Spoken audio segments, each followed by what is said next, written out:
పూరా లోకల్. నమస్తే, welcome to పూరా లోకల్.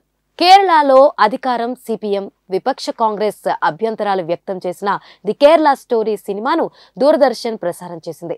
శుక్రవారం రాత్రి డిడి ఈ మూవీని ప్రసారం చేయగా సెక్యులర్ పార్టీలన్నీ అభ్యంతరం వ్యక్తం చేశాయి. ఇక కేరళ స్టోరీకి కౌంటర్ గా అదే సమయంలో యూట్యూబర్ ధ్రువ్ రాఠీ నిర్మించిన the Kerala story 2 or fake సినిమాను CPM youth wing, Democratic Youth Federation of India రాష్ట్ర వ్యాప్తంగా పలు చోట్ల ప్రదర్శించింది. ఇక యువజన కాంగ్రెస్ సినిమా ప్రసారం ఆపుతున్న సమయంలో దూరదర్శన్ కార్యాలయం ముందు నిరసన వ్యక్తం చేసింది.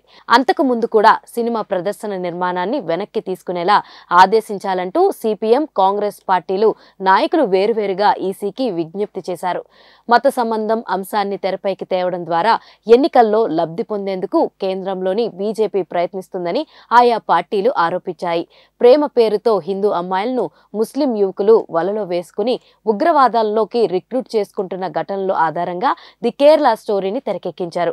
వాస్తవ ఘటనల ఆధారంగానే మూవీ తీసినట్లుగా ఆధారాలను సైతం అందులో చూపించారు దర్శక నిర్మాతలు.